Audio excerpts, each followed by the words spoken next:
It's good to be here in this great city of Florence today, at a critical time in the evolution of the relationship between the United Kingdom and the European Union. It was here, more than anywhere else, that the Renaissance began, a period of history that inspired centuries of creativity and critical thought across our continent, and which in many ways defined what it meant to be European. A period of history whose example shaped the modern world. A period of history that teaches us that when we come together in a spirit of ambition and innovation, we have it within ourselves to do great things. That shows us, if we open our minds to new thinking and new possibilities, we can forge a better, brighter future for all our peoples. And that is what I want to focus on today. For we are moving through a new and critical period in the history of the United Kingdom's relationship with the European Union. The British people have decided to leave the EU and to be a global, free-trading nation able to chart our own way in the world. For many, this is an exciting time, full of promise. For others, it is a worrying one. I look ahead with optimism, believing that if we use this moment to change not just our relationship with Europe, but also the way we do things at home, this will be a defining moment in the history of our nation. And it is an exciting time for many in Europe too. The European Union is beginning a new chapter in the story of its development. Just last week, President Juncker set out his ambitions for the future of the European Union. There is a vibrant debate going on about the shape of the EU's institutions and the direction of the Union in the years ahead. We don't want to stand in the way of that. Indeed, we want to be your strongest friend and partner as the EU and the UK thrive side by side. And that partnership is important. For as we look ahead, we see shared challenges and opportunities in common. Here in Italy today, our two countries are working together to tackle some of the greatest challenges of our time. Challenges where all too often geography has put Italy on the front line. As I speak, Britain's Royal Navy, National Crime Agency and Border Force are working alongside their Italian partners to save lives in the Mediterranean and crack down on the evil traffickers who are exploiting desperate men, women and children who seek a better life. Our two countries are also working together in the fight against terrorism, from our positions at the forefront of the international coalition against Daesh to our work to disrupt the networks terrorist groups use to finance their operations and recruit to their ranks.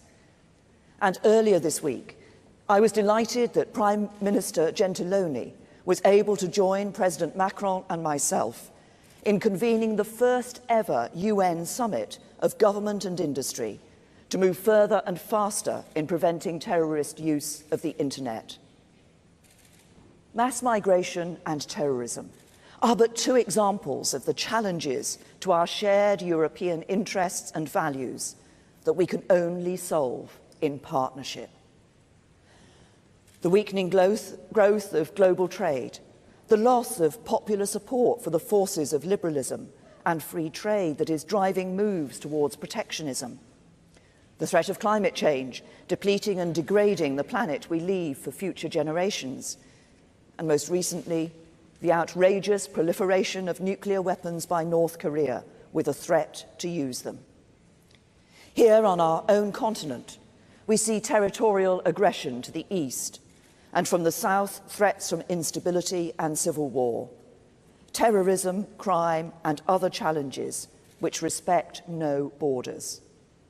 The only way for us to respond to this vast array of challenges is for like-minded nations and peoples to come together and defend the international order that we have worked so hard to create, and the values of liberty, democracy, human rights and the rule of law by which we stand. Britain has always and will always stand with its friends and allies in defence of these values. Our decision to leave the European Union is in no way a repudiation of this long-standing commitment.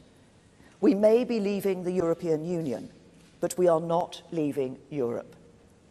Our resolve to draw on the full weight of our military, intelligence, diplomatic and development resources to lead international action with our partners on the issues that affect the security and prosperity of our peoples is unchanged. Our commitment to the defence and indeed the advance of our shared values is undimmed. Our determination to defend the stability, security and prosperity of our European neighbours and friends remains steadfast. And we will do all this as a sovereign nation in which the British people are in control. Their decision to leave the institution of the European Union was an expression of that desire, a statement about how they want their democracy to work. They want more direct control of decisions that affect their daily lives, and that means those decisions being made in Britain by people directly accountable to them. The strength of feeling that the British people have about this need for control and the direct accountability of their politicians is one reason why, throughout its membership, the United Kingdom has never totally felt at home being in the European Union. And perhaps because of our history and geography, the European Union never felt to us like an integral part of our national story in the way it does to so many elsewhere in Europe. It is a matter of choices.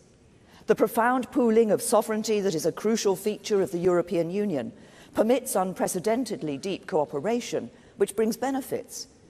But it also means that when countries are in the minority, they must sometimes accept decisions they do not want, even affecting domestic matters with no market implications beyond their borders. And when such decisions are taken, they can be very hard to change. So the British electorate made a choice.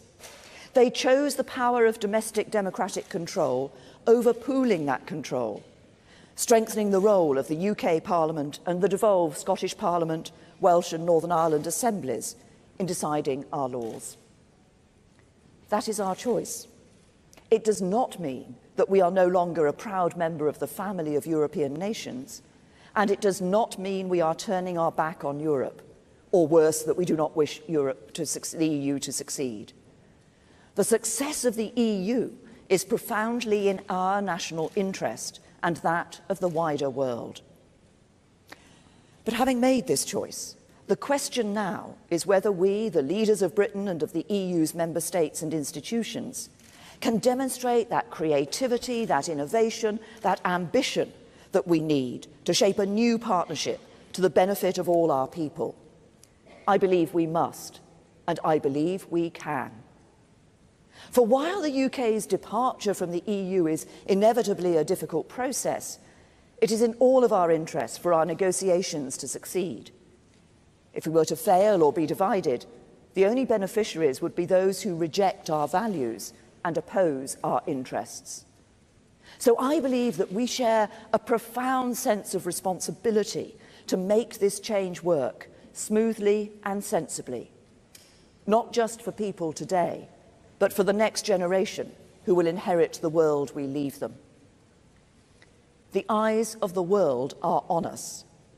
But if we can be imaginative and creative about the way we establish this new relationship, if we can proceed on the basis of trust in each other, I believe we can be optimistic about the future we can build for the United Kingdom and for the European Union. In my speech at Lancaster House earlier this year, I set out the UK's negotiating objectives. Those still stand today. Since that speech and the triggering of Article 50 in March, the UK has published 14 papers to address the current issues in the talks, and set out the building blocks of the relationship we would like to see with the EU, both as we leave and into the future.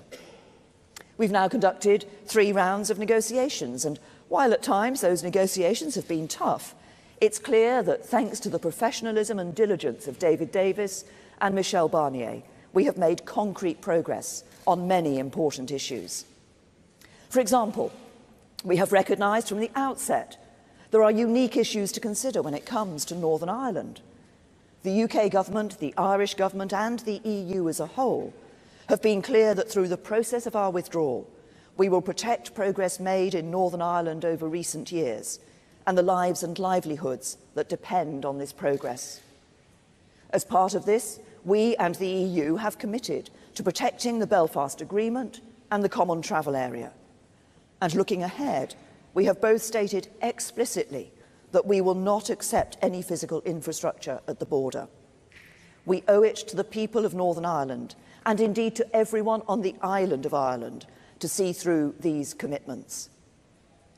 We have also made significant progress on how we look after European nationals living in the UK and British nationals living in the 27 member states of the EU. I know that this whole process has been a cause of great worry and anxiety for them and their loved ones. But I want to repeat to the 600,000 Italians in the UK, and indeed to all EU citizens who have made their lives in our country, that we want you to stay, we value you, and we thank you for your contribution to our national life. And it has been and remains one of my first goals in this negotiation, to ensure that you can carry on living your lives as before. I'm clear that the guarantee I am giving on your rights is real, and I doubt anyone with real experience of the UK would doubt the independence of our courts or of the rigour with which they will uphold people's legal rights. But I know there are concerns that over time the rights of EU citizens in the UK and UK citizens overseas will diverge. And I want to incorporate our agreement fully into UK law and make sure the UK courts can refer directly to it. And when there is uncertainty around underlying EU law, I want the UK courts to be able to take into account the judgments of the European Court of Justice with a view to ensuring consistent interpretation. And on this basis, I hope our teams can reach firm agreement quickly.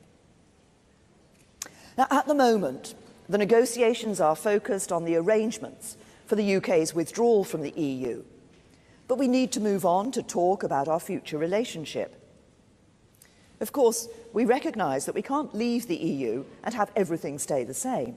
Life for us will be different.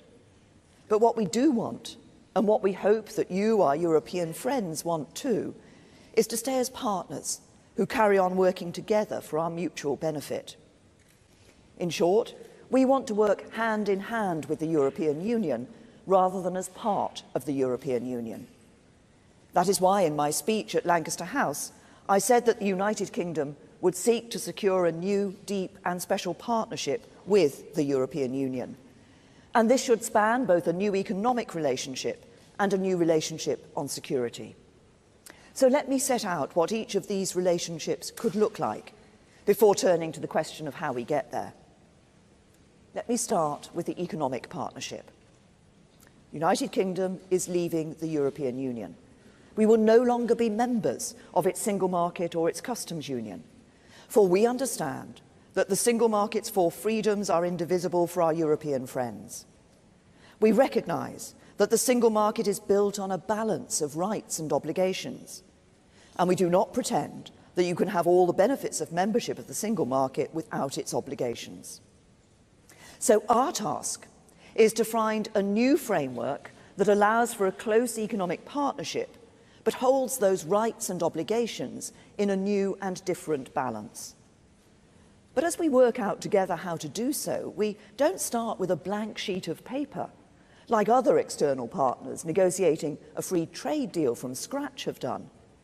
In fact, we start from an unprecedented position, for we have the same rules and regulations as the EU, and our EU withdrawal bill will ensure they are carried over into our domestic law at the moment we leave the EU.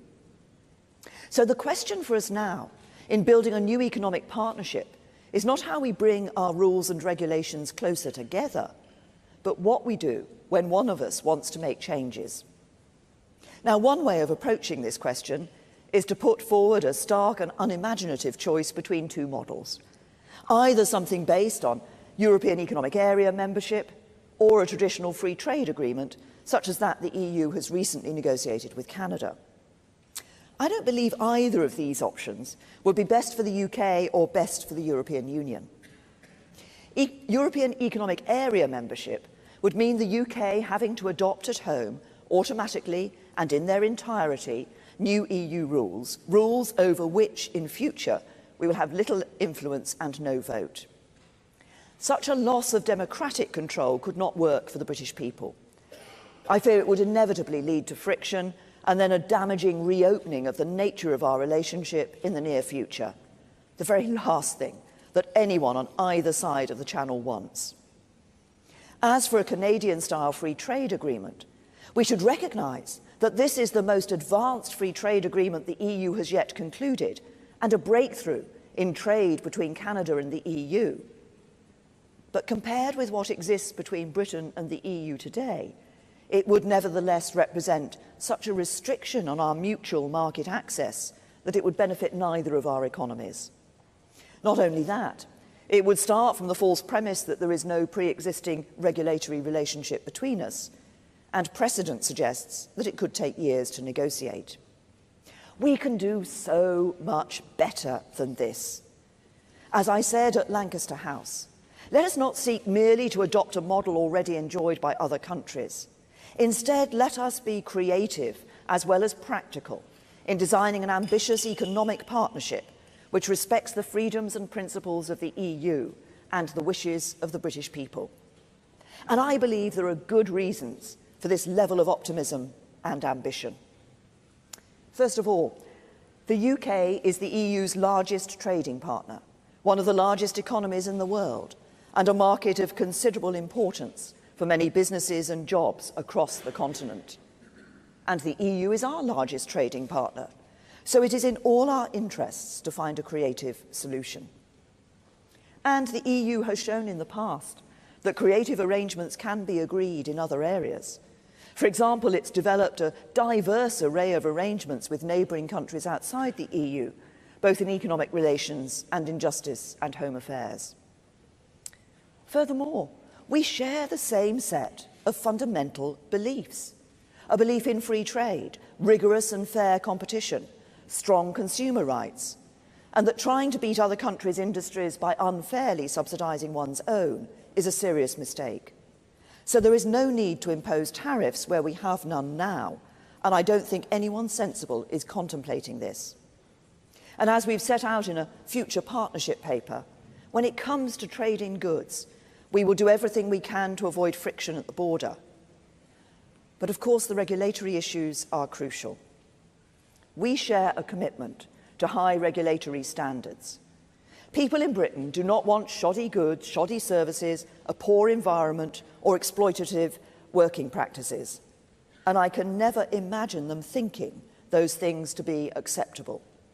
The government I lead is committed not only to protecting high standards, but strengthening them. So I'm optimistic about what we can achieve by finding a creative solution to a new economic relationship that can support prosperity for all our peoples. Now, in any trading relationship, both sides have to agree on a set of rules which govern how each side behaves. So we will need to discuss with our European partners new ways of managing our interdependence and our differences in the context of our shared values. There will be areas of policy and regulation which are outside the scope of our trade and economic relations where this should be straightforward. There will be areas which do affect our economic relations where we and our European friends may have different goals, or where we share the same goals but want to achieve them through different means. And there will be areas where we want to achieve the same goals in the same ways because it makes sense for our economies. And because rights and obligations must be held in balance, the decisions we both take would have consequences for the UK's access to European markets and vice versa.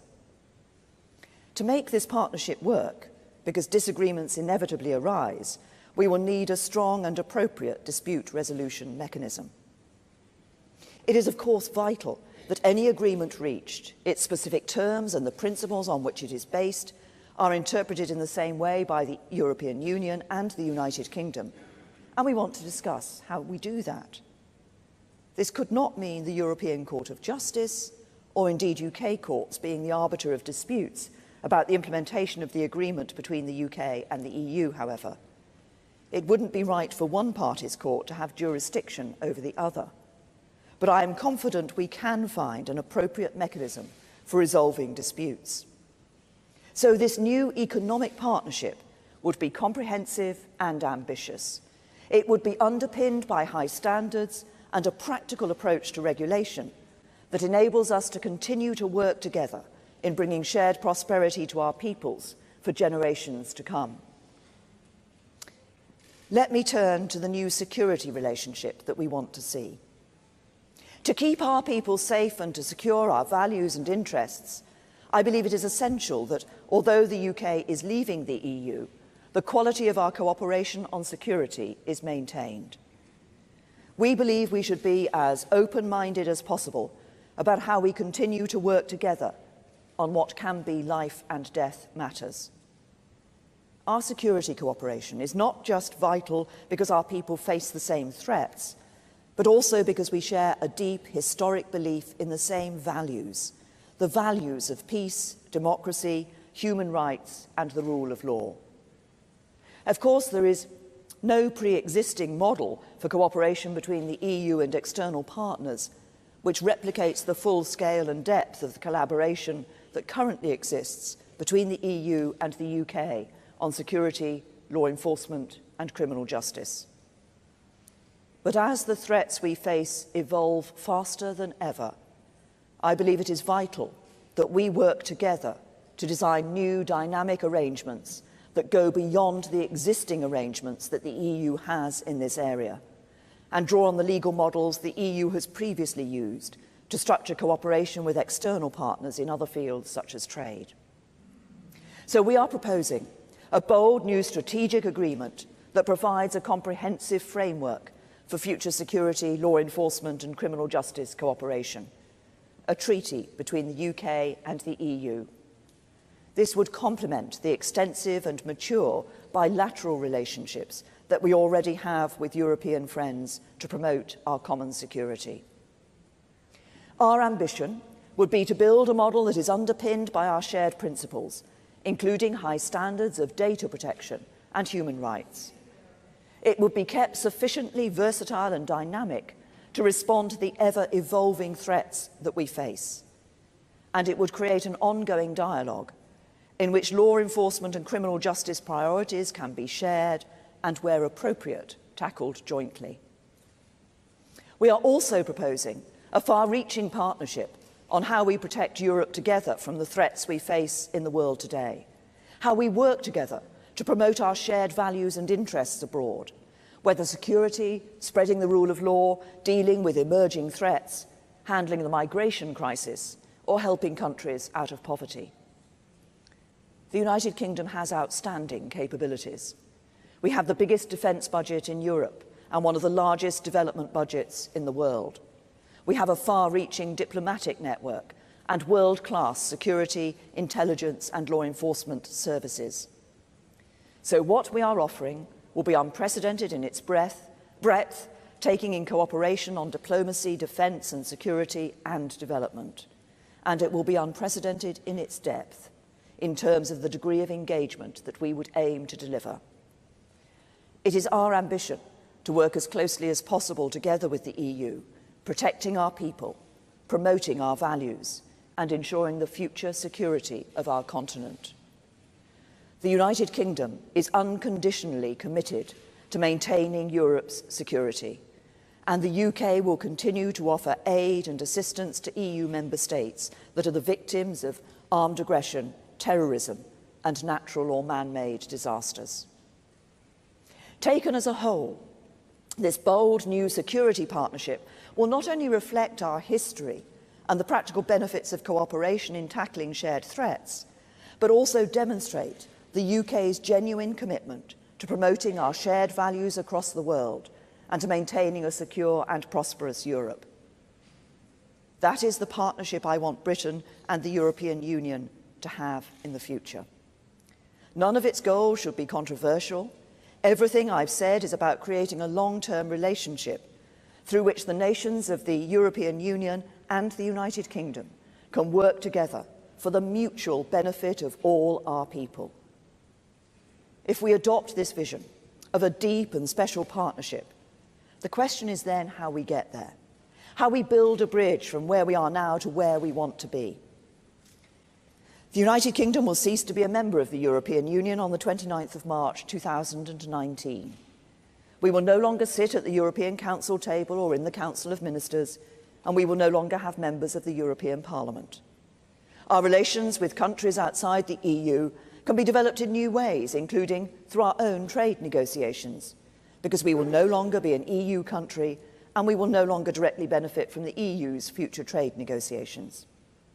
But the fact is that at that point, neither the UK nor the EU and its member states will be in a position to implement smoothly many of the detailed arrangements that will underpin this new relationship we seek. Neither is the EU legally able to conclude an agreement with the UK as an external partner, while it is itself still part of the European Union. And such an agreement on the future partnership will require the appropriate legal ratification, which would take time.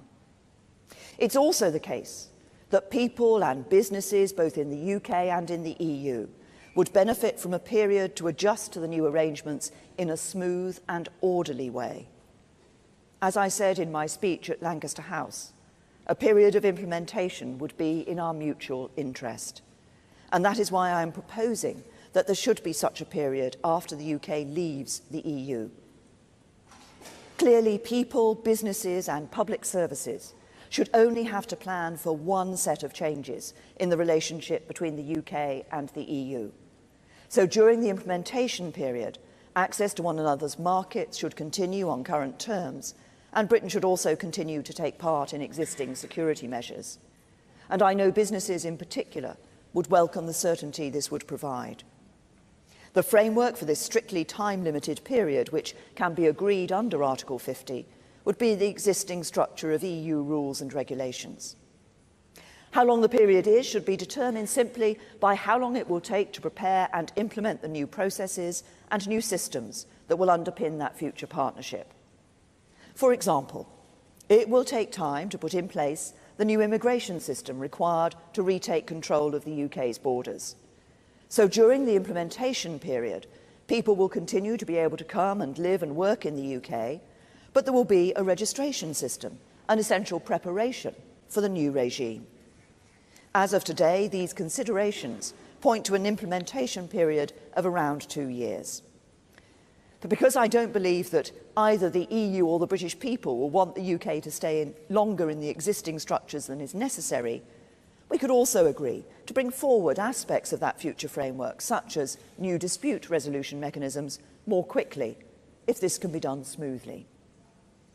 It is clear that what would be most helpful to people and businesses on both sides who want this process to be smooth and orderly is for us to agree the detailed arrangements for this implementation period as early as possible, although we recognise that the EU institutions will need to adopt a formal position. And at the heart of these arrangements, there should be a clear double lock, a guarantee that there will be a period of implementation, giving businesses and people alike the certainty that they will be able to prepare for the change, and a guarantee that this implementation period will be time limited, giving everyone the certainty that this will not go on forever. These arrangements will create valuable certainty. But in this context, I'm conscious that our departure causes another type of uncertainty for the remaining member states and their taxpayers over the EU budget. Some of the claims made on this issue are exaggerated and unhelpful, and we can only resolve this as part of the settlement of all the issues I have been talking about today. Still, I do not want our partners to fear that they will need to pay more or receive less over the remainder of the current budget plan as a result of our decision to leave. The UK will honour commitments we have made during the period of our membership. And as we move forwards, we will also want to continue working together in ways that promote the long-term economic development of our continent. This includes continuing to take part in those specific policies and programmes which are greatly to the UK and the EU's joint advantage, such as those that promote science, education and culture, and those that promote our mutual security.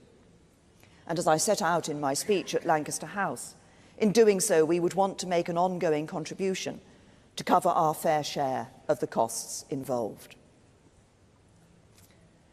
When I gave my speech at the beginning of this year, I spoke not just about the preparations we were making for a successful negotiation, but also about our preparations for our life outside the European Union, with or without what I hope will be a successful deal.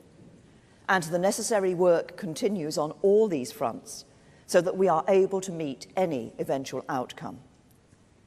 But as we meet here today, in this city of creativity and rebirth, let us open our minds to the possible, to a new era of cooperation and partnership between the United Kingdom and the European Union, and to a stronger, fairer, more prosperous future for us all. For that is the prize if we get this negotiation right. A sovereign United Kingdom and a confident European Union, both free to chart their own course. A new partnership of values and interests. A new alliance that can stand strongly together in the world. That is the goal towards which we must work in the months ahead as the relationship between Britain and Europe evolves. However it does so, I am clear that Britain's future is bright. Our fundamentals are strong. A legal system respected around the world, a keen openness to foreign investment, an enthusiasm for innovation, an ease of doing business, some of the best universities and researchers you can find anywhere, an exceptional national talent for creativity and an indomitable spirit. It is our fundamental strengths that really determine a country's success, and that is why Britain's economy will always be strong. There are other reasons why our future should give us confidence. We will always be a champion of economic openness. We will always be a country whose pitch to the world is high standards at home. When we differ from the EU in our regulatory choices, it won't be to try and attain an unfair competitive advantage. It will be because we want rules that are right for Britain's particular situation. The best way for us both to succeed is to fulfil the potential of the partnership I have set out today. For we should be in no doubt that if our collective endeavours in these negotiations were to prove insufficient to reach an agreement, it would be a failure in the eyes of history and a damaging blow to the future of our continent. Indeed, I believe the difference between where we would all be if we fail and where we could be if we can achieve the kind of new partnership I've set out today to be so great that it is beholden on all of us involved to demonstrate the leadership and flexibility needed to ensure that we succeed. Yes, the negotiations to get there will be difficult, but if we approach them in the right way, respectful of the challenges for both sides and pragmatic about resolving them, we can find a way forward that makes a success of this for all our peoples. I recognise that this is not something that you, our European partners, wanted to do. It is a distraction from what you want to get on with. But we have to get this right, and we both want to get this done as swiftly as possible. So it is up to leaders to set the tone. And the tone I want to set is one of partnership and friendship, a tone of trust, the cornerstone of any relationship. For if we get the spirit of this negotiation right, if we get the spirit of this partnership right, then at the end of this process, we will find that we are able to resolve the issues where we disagree respectfully and quickly. And if we can do that, then when this chapter of our European history is written, it will be remembered not for the differences we faced, but for the vision we showed. Not for the challenges we endured, but for the creativity we use to overcome them. Not for a relationship that ended, but a new partnership that began. A partnership of interests, a partnership of values, a partnership of ambition for a shared future. The UK and the EU, side by side, delivering prosperity and opportunity for all our people. This is the future within our grasp. So together, let us seize it. Thank you.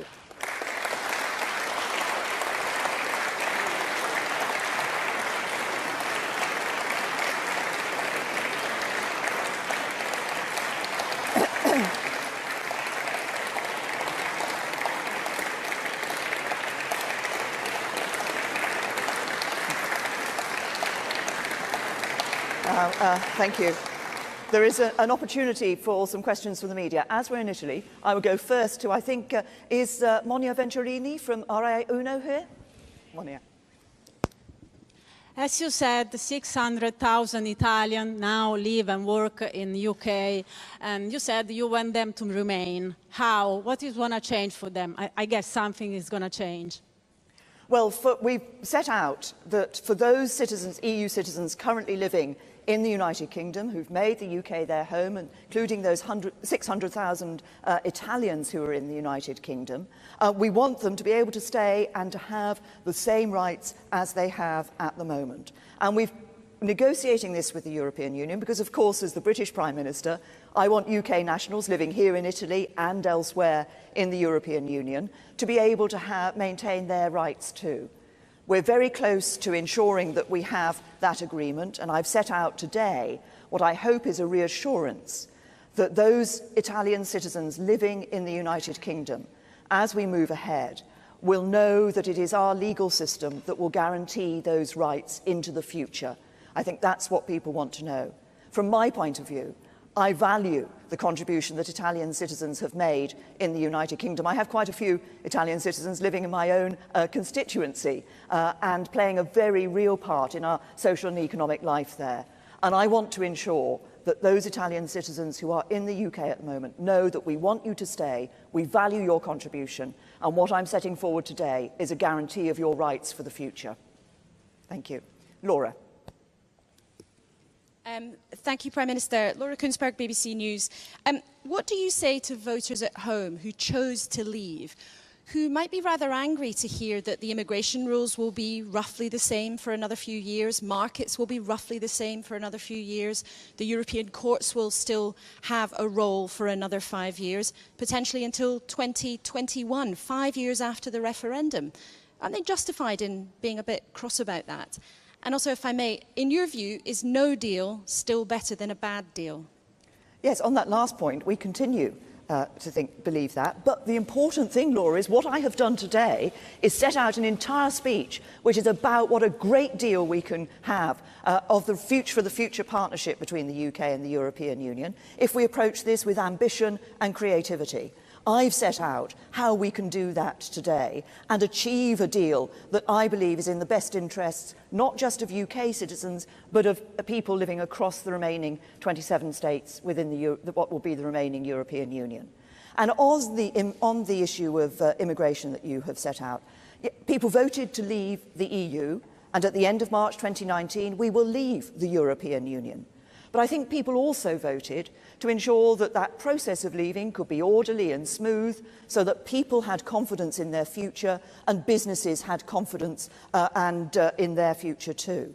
And that's what I've set out today, an implementation period which provides for that smooth and orderly withdrawal. There will be a difference during that period because we will be asking EU citizens who come to the UK, they will be able to do so, but we'll be asking them to register. And that's an important building block towards the full set of immigration rules that will be in when the new agreement, when the new partnership is in place and when we take full control of our borders. So that's an important stage in us taking full control of our borders.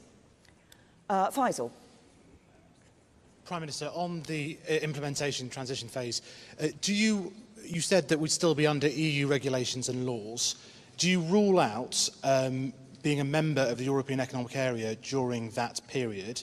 And indeed, on the final status deal, you outlined a kind of spectrum between Canada and Norway. It seemed to me that you were leaning a little bit closer, you weren't splitting the difference, you were leaning a little bit closer to Norway and perhaps the Chancellor than Canada and the Foreign Secretary. Is that a correct reading of the situation? No, look, this is one of the things I would say to you, Faisal, is that I suggest that you start thinking not just about Norway and Canada, but actually about the fact that the UK is in a completely different relationship with the EU from either of those countries when they started negotiating their relationship with the EU. And that gives us an opportunity to create a partnership that is completely different from either of those. What we're talking about during the implementation period is a period of time for the practical changes that are necessary to put in place the full new partnership. And of course, you can't do those practical changes until you know what the partnership is. And the negotiations, of course, we will leave at the end of March 2019, and negotiations will be continuing potentially quite close to that time. But let's think creatively. Let's be ambitious about what we can achieve, because, as I said, we start from an unprecedented position in terms of our current relationship with the EU. Remember, we're coming out, but that enables us to build a different sort of partnership for the future. James. Prime Minister, your strategy since Lancaster House seems to be to lay out positions and then concede to what Europe will agree to. It's happened on the sequencing of talks, it's happening today on money, and it's happening on their requirements for a transition period. Can you point to a single concession from the EU that your negotiating strategy has won for you? Well, I can say that during the negotiations we've got at the moment, there are a number of issues where we've set a position paper forward to the EU, and we now have agreement on a variety of the issues that we're looking at. But I challenge the picture that you have actually set out, James. What the United Kingdom has done throughout this process is actually set out our ambition, our negotiating principles. And if you look, I set them out in Lancaster House, those went into the Article 50 letter, and actually the negotiating guidelines that came back from the European Union to a very great extent mirrored the issues that we had raised with them in the first place as key issues that we needed to look at during this relationship. This is a negotiation. There will be, during that process, sides put out their positions, discuss those positions, and come to an agreement. What I'm doing today is saying that here is an opportunity for both of us, the UK and the EU, to come to agree to a new partnership, a partnership that hasn't been in place with anybody else in the past because of the reasons I've just set out to Faisal, but can be one that will really show a great future both for the EU and for the UK, for our future prosperity for people not just in the UK but in the European Union as well. Did I see Jason here? Yes, Jason. Hi, Jason Groves from the Daily Mail. What would you say to those people who voted last year to leave and who think we should have left already? We should turn off the direct debit. We should stop free movement straight away and tell the European judges to get lost. They've got a right to feel a bit betrayed today, haven't they? No, what the government is doing is ensuring that we deliver on what the people who voted to leave wanted, which is for us leaving the European Union. But if we're going to ensure that we do that in a way that has as little damage and disruption to our economy and to people's lives as possible, we need to do that in a smooth and orderly way. But what we're very clear about is that the implementation period will be time limited, and crucially that we will leave the European Union in March 2019. That's what the process of withdrawal allows for, and that is what is going to happen. Tom. Thank you, Prime Minister. Tom Newton-Dunn from The Sun. On your section on security, you said right at the end there that the UK is unconditionally committed to securing Europe's security. That therefore means you will cooperate militarily, security-wise, intelligence-wise, with or without a deal. And so therefore, what do you say to people who might just accuse you of having thrown away Britain's best cards in this negotiation? What I say is, look, the issues around security and our cooperation on criminal matters, on justice and home affairs matters, is important to all of us. We do face significant challenges, particularly in relation to the security issues, but we have seen over time, and obviously I saw this particularly when I was Home Secretary, how that cooperation with our European partners is good for us and good for them. So I think what members of the public would say to us is we want you, as the government, to ensure that we can continue a partnership, a cooperation that is helping in terms of keeping us safe in the UK, but also across the rest of Europe. I think that's what people want us to do, and that's what we will be doing. Now I'll take a couple more. George. Thank you. George Parker at the not the Prime Minister, of the Financial Times. So wishful thinking, obviously. Prime Minister, can I ask you two specific questions? The first is, during the implementation phase you've just described, would Britain be subject to new laws and regulations passed by Brussels while we don't have a say in the making of those laws? And the second question is, you were setting out a sort of an idea of us being quite close to the single market under this new arrangement you have in mind. Would Britain be prepared to pay for access to that single market, something some of your backbenchers say is unconscionable?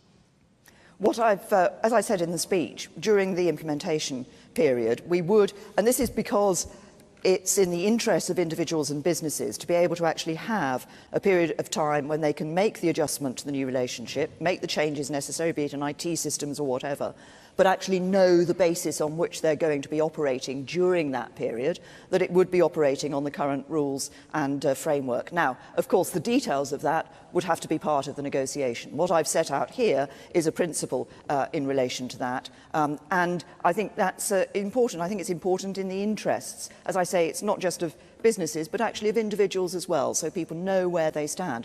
As you'll know, George, the EU withdrawal bill that we're putting through Parliament at the moment actually brings the EU acquis, it brings EU law into UK law, precisely to ensure that we have that smooth and orderly process of withdrawal, and that people know at the point at which we leave, they still know the basis on which they're able to operate. Now, I'll take a final question. Representative of the Süddeutsche Zeitung here. Yes, sorry. Katrin Karlweit, Süddeutsche Zeitung, München. Mrs. Prime Minister, what exactly do you now expect from Brussels and from Berlin after this speech? Well, what I would hope that people in Brussels, in Berlin, and across the European Union would see is that this is the United Kingdom setting out the opportunity for us to work together to negotiate what would be a strong partnership. I've used the term deep and special partnership, that will ensure the future prosperity of countries in the EU and the United Kingdom in the future. And I hope that people will feel that, and will respond to it in a tone and a way of partnership and of friendship, because that is what the UK is offering.